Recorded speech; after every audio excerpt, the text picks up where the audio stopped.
Hello, everyone. I recently told you how I'm studying Greek and shared with you the Greek New Testament that I'm working with. I'm also studying Latin, and I took 4 years of Latin in high school, but that was nearly 30 years ago. And last year I started getting more into Latin and was mostly only using Duolingo, but I've also gotten into this textbook. I had this textbook in college, and not this exact copy, but it was a good textbook, and so I thought I'd get it again. And it's actually working out pretty well. What's great about this textbook is it mixes the best of both worlds as far as learning methods go when it comes to learning a foreign language. It mixes the comprehensible input with the grammar translation. And what stunned me about this when I first came across this book in college, in my college Latin class, was right up here in chapter 1, you're just reading in Latin from the very get-go. And they achieve that with cognates. Those are words that are so similar, spelled so similar, and mean the same thing between two different languages, so that you can just read it right off the bat. Like this word, spectate. Like, oh, to look. They want me to look at Asia. And you're understanding some grammar right away without even knowing that you're doing it. So chapter 1 just starts with this map of Europe and North Africa and just a little bit of Asia, and has this couple of paragraphs, really short and simple, and you start reading Latin. And that's what's great about it. And it gets more in depth. Now, currently I'm on chapter 6. I read this the other day, and I didn't bother with any of this background information in English over here. I just went straight to all the Latin over here. And I would say when I read this, I got about 90% of it without any help whatsoever. There was a couple words that weren't making sense, but I more or less cobbled through the context to get the general meaning. At first, I didn't realize that manto was someone's name, but then it became obvious in how it was being used. Just for instance, couldn't figure out what eke meant, but that's fine. The whole passage made sense as it was.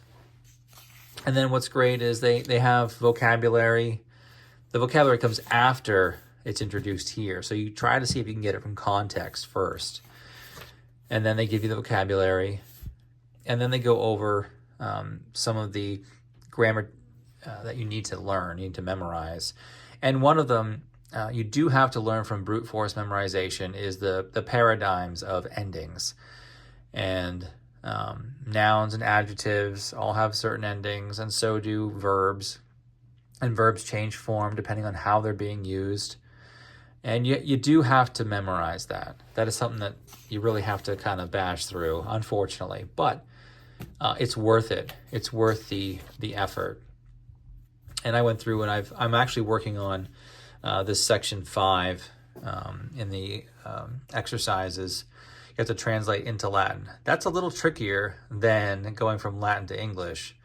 Like, oh man, this has got to be right. I have to make sure I've got the right case. Is it ablative? Is it dative? I have to make sure I know. So, but it's still rewarding, I think, because the ultimate goal for me is to be able to sit down with, say, Cicero or Virgil or some other writer, Pliny the Younger, and just read what they've written as they wrote it. So that's what I want to do. I want to interact with Roman literature on its own terms and not have to rely on translation. I don't want to be translating in my head. I want to be just reading it and understanding it as it is, like habebat. I just want to understand that without having to translate that into English in my head. That's the goal here from studying Latin.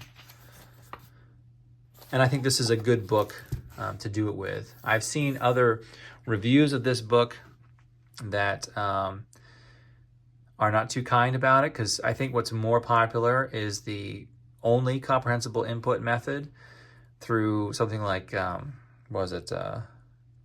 Familia Romana, which I actually have a copy of that coming today, which would be good to read that. I'm going to compare methods. But I think at some point you do have to memorize all those endings, you know? It's just the way that it is. I have to remember Aram, Aras, Arat, Aramas, Aratas, Arat. Sooner or later, you got to work through all those things.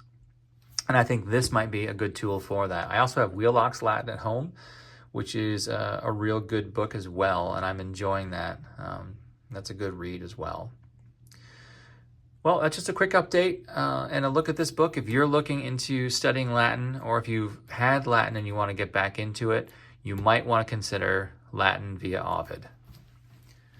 All right, have a great day.